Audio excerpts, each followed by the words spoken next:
Welcome to Network Conversations. We are glad that you guys are here today. I think today's topic is one of the ones that uh, is hard to talk about, is hard to enter into those discussions of maybe I see warning signs, maybe I don't. How do I take care of you without feeling like we might be pushing something that's a little uncomfortable? But I also think it is one of the things that is important for us as network coordinators, as network leaders, to do. This is part of what networks are, is helping to prevent burnout, helping to have the right conversations at the right time with those in our networks so that we can help them along the journey. I know for me, that is part of my story, and I'll share a little bit with that in this intro this morning. But what I want to do is ask you guys, as leaders of networks, as coordinators of networks, as participants in networks, what are the warning signs or the red flags that you see that are leaning towards burnout in your networks, in your experience? Where have you seen that? So kind of think through what are those warning signs and those red flags and go and put it in the chat. For me personally, it has been the network that kept me along that path of staying in youth ministry when I was feeling the signs of burnout. And I had friends that came around the table and said, Nick, there's some issues going on. And one of the most poignant burnout signs for my personal life, but the one I also noticed the fastest of those in my network, is disengagement.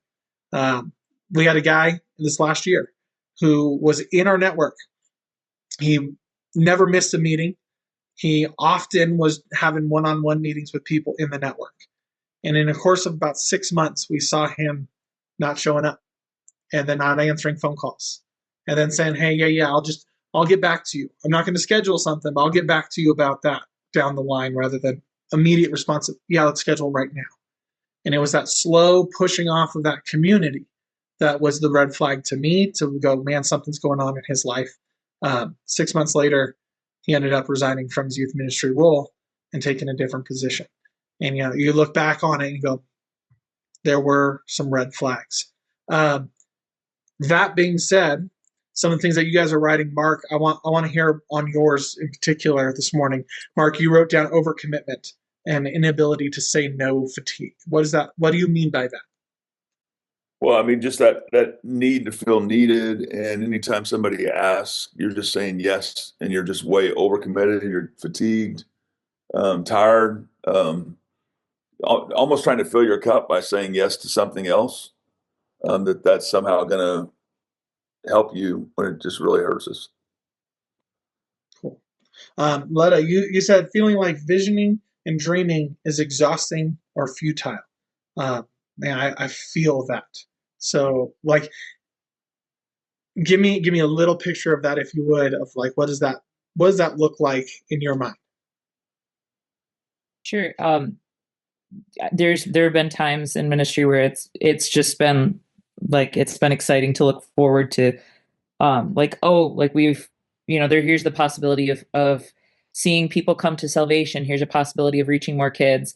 But then, like, kind of the continual facing of just like the silliest roadblocks, I guess, like over time, like, well, what about this? What about, like, and meeting those roadblocks and experiencing that over and over again.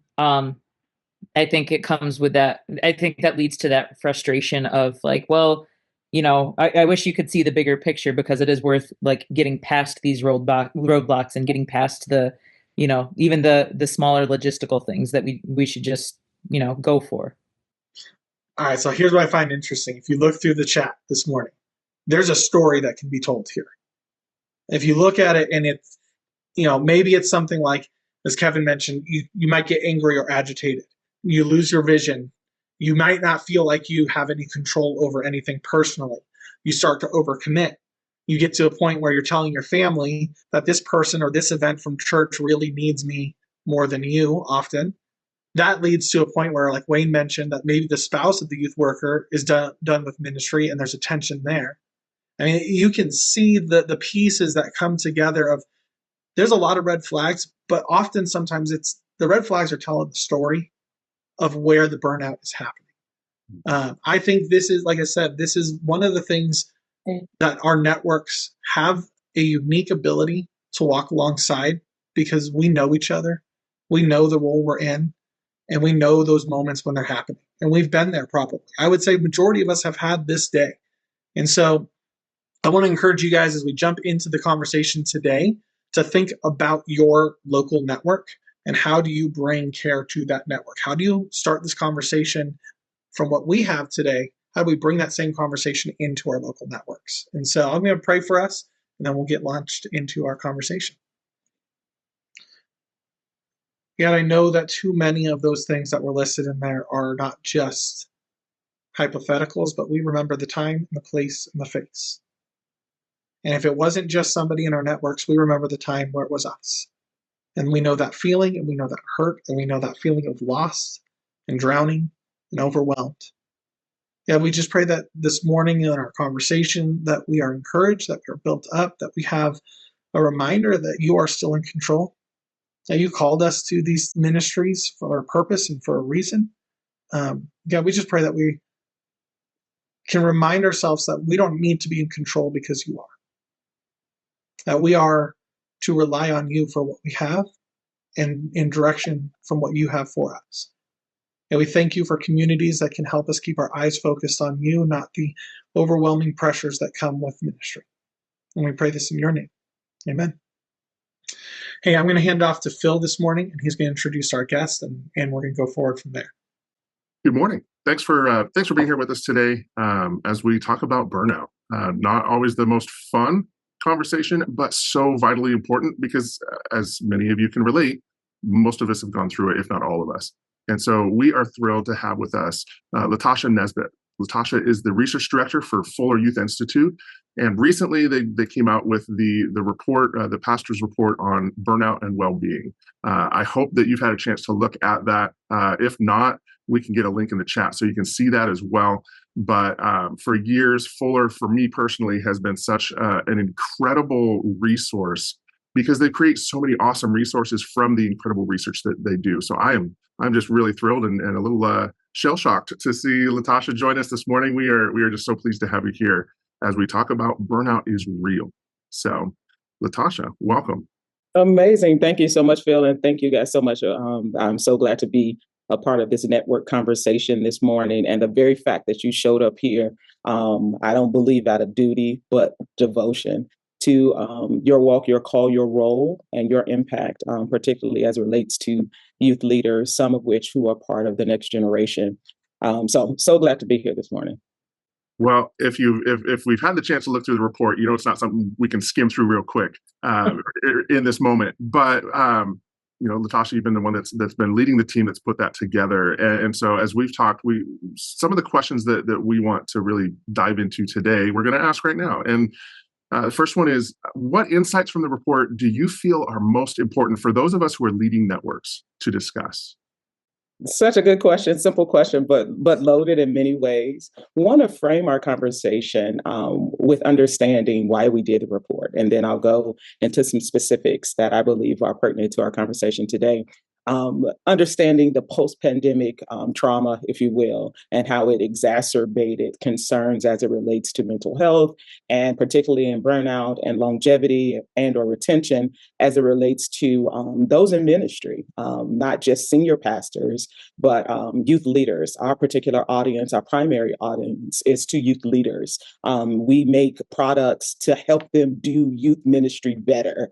But this research was different in a way that we turned our face towards them, not to give them resources to help the young people that come on Tuesday nights or Wednesday nights, but we wanted for the first time to really hear from them. What are you experiencing? What are you going through? So looking at this report on the surface, very much experiential, then scientific, very much experiential, then clinical. We wanted to understand what they were experiencing. We wanted to understand the good, the bad, and some of the ugly as it relates to doing this work.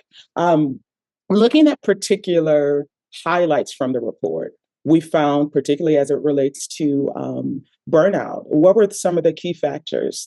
Top 3 factors that we saw as it relates to burnout was work overload, Many youth leaders are in spaces where they held two or more positions. They served as the youth ministry leader, but they also were the worship pastor. They served as the youth ministry leader, but they also led children's ministry. They served as the youth ministry leader, but they were doing media and social media, and they were doing all the things. So we saw a work overload as the number one impact and contributor as it relates to burnout. Secondly, we saw something that was surprising to find that contributed to burnout was the lack of appreciation. And when we explored that a little bit more in our research, we had two phases of the project. One was more quantitative in nature, where we surveyed about 1,100 youth ministry leaders who were 18 or older who served in congregational settings across the U.S. So we got those numbers, and we were able to make our charts and look at everything in a statistical way. But more than that, we were able to do phase two of the project, where we talked a little bit further. And during that conversation, we learned a contributor to burnout was a lack of appreciation. And when I remember doing one of the interviews, and I shared with you this with you, Phil, in a previous conversation, but I remember being in the qualitative interview and we asked a question: tell us about the last time you were appreciated. What happened? How were you feeling? We wanted to come and be there with them. And it was as if we asked a question to stump them. It was oftentimes, I did about 20 interviews. It was oftentimes this reverberating silence of trying to search and find, trying to wonder and recall. And we found that as I talked to some of my colleagues who were also on the team as researchers, as interviewers, they had that same experience. So when they were able to find or remember or recall a time that they were appreciated, it was historical. It was 5 years ago. It was 3 years ago. So one, the lack of appreciation was historical. Two, the source of appreciation seemed to be not problematic, but it could be expanded. They said, well, when we were appreciated, it was parents we would see them at the local grocer, and they remember overcoming a challenge, or I was walking alongside them as they overcame a challenge with their young person. And they would say, hey, thank you so much. But those encounters were few and far between. Thirdly, as we look at the top three contributors, was the lack of perceived impact. Is the work that I'm doing really making a difference? Does my presence here matters? Do I really belong here? And while that notion is something more introspective, it was something that youth leaders grappled with. So those are some initial highlights, and we can go on in further conversation as we share others. Yeah, absolutely, and we'll have opportunity to do that. Another question with this information and more that's in the report. From your vantage point, how can we help the leaders in our network to not just avoid burnout, but to thrive? Such a good question. And while we don't highlight this particular, I'm going back to the contributing factors of burnout, going back there in research where many times we don't want to give you the full palette, if you will. And we highlight those three areas of burnout. That fourth area was lack of guidance or mentorship. So this accompaniment. So as you ask this question about thriving, many of the youth leaders say almost upward to 40% says, you know what? I don't have anybody to show me how to do this well. I don't have anyone to walk alongside me as I'm pouring out to the next generation of young people. Nobody's pouring into me. There were many instances, and a lot of which we didn't get to highlight in a 29-page report. But a lot of instances, we saw young people say, I'm there. I'm checking the box of being a youth leader that's on site, that's hands-on, that's contributing to young people, but I'm not being pastored. I feel that I come and it's become just duty and not devotion. I'm just doing this task. Nobody really sees me. Many times youth leaders also professed about this whole idea that youth ministry happens in the periphery of the larger context, how it's off to the side, it's in the corner, and many times invisible. So this coming alongside of understanding that you guys in the network, you have such a privileged place of being able to pour in to young people, older people, whatever age, as they're doing this role, to understand that one, you're valuable. You are pouring into the next generation and the now generation, that the young people that they're pouring into as youth leaders, they will be the next leaders, Christian leaders of the world. So we have to almost revamp while the youth minister is not that person that's they have the mic in the hand and they're standing in the pulpit, or they're preaching every Sunday. What they're doing, the role that they have, is so pivotal, it's so significant that it can't be overlooked. So one of the biggest things I would say is coming alongside, that accompanying, doing life with, being an example. Yeah, being an example. When we talk about this whole idea of burnout, many times when we talk about the recommendations, and we'll probably get there later on, but I do want to at this point, standing these rhythms of rest. And I was looking at the data the other day, and of course we've gone on to a new project. So looking and refreshing on this data and looking at this idea of how many times burnout can be inevitable, but it's not surmountable. It's okay. It's something that because I'm doing a lot, because we talk about the contributors to burnout, and how a lot of which I highlighted, it happens in the workplace, but there were outside factors that contribute to burnout as well. Parental pressure, career pressure, being a mom, but trying to balance a toddler and these middle schoolers at the same time. Who takes precedence? Who takes priority? So when we look at the recommendations that we can model as network leaders, of rhythms of rest and being that example, because many times I thought about the scripture where it talks about the oil falling down from Aaron's beard and going all the way down. Systems and cultures of organizations, many times they happen from the head down. Many times when you see places workplaces that are riddled with burnout, many times the leader of that organization, they're burned out as well. Yeah. So they don't have rhythms of Sabbath. They don't necessarily practice taking a rest. So many times, if we have the opportunity to come alongside and walk alongside youth leaders, it's sometimes modeling that behavior, to say it's okay and being accountable to them and saying, hey, have you taken a break? When's your next vacation? Being very practical and intentional about some of those things. Yeah, I feel like as I've talked with youth leaders, a lot of them feel like they're on call, 24/7, 365, and which there's truth to that, but there's also boundaries that can be set. I also would say that I found that when when churches are hiring, they almost forget that the pastor, the youth pastor, whoever they're hiring, is not a complete disciple.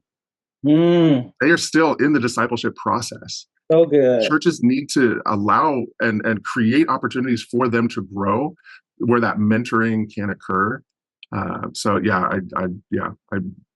definitely relate to and appreciate that. So good. And feel the youth leaders, they want it. Yeah. They want it.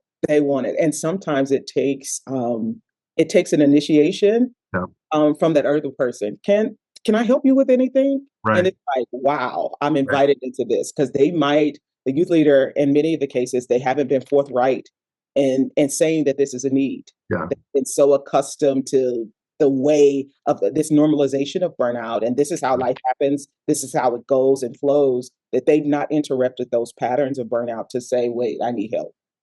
I think it's a little bit a parallel with students. We encourage students, you need to have a mentor, but it really takes the mentor reaching out to the student. That's it. And that's the same with a more mature or veteran youth leader reaching out to a newer youth leader. The younger isn't going to approach the older as often. That's good. Anyway, Good. but so as with all this in mind and much more, how can we steward ourselves to come alongside burnout situations? It might be a youth pastor who's sharing this, or it might be a church who maybe has seen their youth pastor burn out and they're trying to figure out the next steps.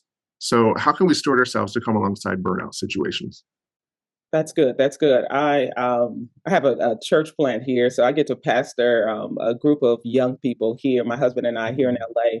And last night when I was thinking about our conversation, I thought about three T's. So firstly, the task. We were talking about the task of youth ministry, how it's morphed into not this ministry of just pouring into, but it's become a task. It's become something that's duty driven. So moving away from that. But one of the things that we highlight in our research as well, another highlight here, is understanding timing. Mm.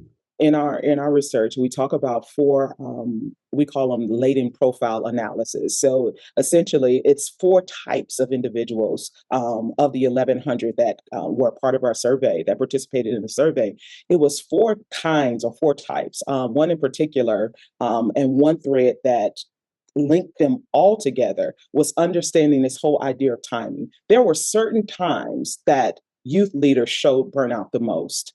So as network leaders, as ministry leaders, understanding that time and being able to plan ahead.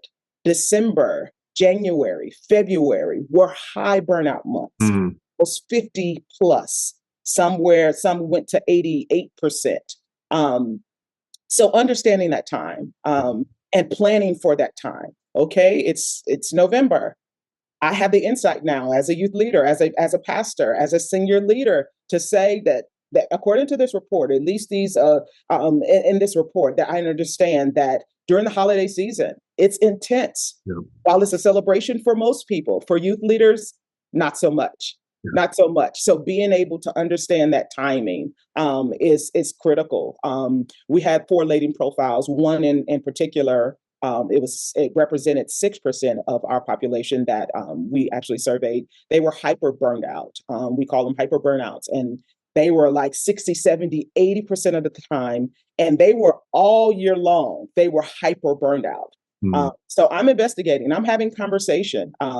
I'm teaching. Which is my last T. I'm teaching, and I talked about this a little bit a few minutes before. I'm teaching with my actions. I'm able to say, you know what? I'm going on vacation. When is yours? I'm having these intentional conversations where I'm being forthright in encouraging breaks, encouraging balance, encouraging this whole idea of not being a hero. My husband and I, we have this talk. We said, okay, I could do it. Oh, I could do that too. Oh, I could do that too. But you don't have to be a hero. Just do what's before you well. And if it's not going well, how can I come alongside and help? How can I come alongside and assist? So understanding timing would be a big piece here in this particular conversation. That's really good. Yeah. So yeah, I feel sometimes like as a youth pastor, you feel like, or you forget that you're not the savior, Jesus is. That's it. Yeah. That's it. Yeah. Last piece of this, with how do we as network leaders gauge our credibility quotient as an advocate to churches? What can we do to step into those spaces with church leaders that help them to see our credibility, the contribution that we can make to them in these situations? So good, Phil. And this is probably an unexpected answer here, but I would say tell your truth. Tell your truth. Many, I forget who did the quote, maybe Roosevelt. People don't care how much you know until they know how much you care. Yeah. Yep. Many times, all of us have gone through what youth leaders are going through now. So being able to say, because if you can come to a church and the pastor maybe have never served as a youth leader, you can tell your story. Hey, here's what I went through. If we can recall some of our experiences, our first year, our second year, our fifth year, of what that truth was, how difficult it was, some things that you implemented or you wish your pastor or those around you had seen, had known. So being able to speak from that vantage point, not that they're going through this, but I went through this, and I can easily see how this is happening or could be happening here, or maybe you should do A, B, C. I think sharing that truth. I think many times we elevate in ministry, and sometimes we forget the path there. Mhm. But being able to recall, remember, and then become a resource and a representative, if you will, Yeah. to leaders to stand in the gap, to say, I want to be a bridge. I understood. I went through it. This is what I believe is helpful, etc. And being and as a qualitative researcher, I love experiences. So that's going to be one of my go-tos. But really telling and sharing of your experience, I think is a big deal. If by chance one of the network leaders haven't experienced what it means to be a youth leader, being able to rally around someone who is and being an advocate and saying, here's what I'm hearing Yeah. in my context. Here's what I'm hearing with youth leaders in this context, Mhm. and I'm concerned. I'm concerned. So it's this whole idea of being a brother's keeper or sister's keeper, even in that stead. Awesome. Well, and you came up with the fourth T, so now it's four T's. So, LaTasha, thank you. This is fantastic, and gosh, it's just the tip of the iceberg when it comes to diving into this. I know, but we are so grateful for not just the research, but the insights, the wisdom, and the resource that you are to so many around the country. So, thank you so much for being here. Thank you for having me. So we're gonna dive into some small groups, and if you haven't put your location, that does help us to sort where you land with the small groups. But some questions that we have for our time together in those groups is number one, how can we steward ourselves to come alongside burnout situations? Secondly, what steps do we take when someone is burnt out to make for a healthy transition? And third, what steps can we take with a church whose youth pastor or leader is burnt out and leaving? And with that, how do you, in think about yourself, how do you gauge your credibility quotient as an advocate to churches? So, LaTasha, thank you. And we're going to jump into some small groups. Then we'll come back and kind of share some of our insights. So we'll jump in now. Feel free to pause the video here and think through these questions yourself or with the group that you're viewing this with.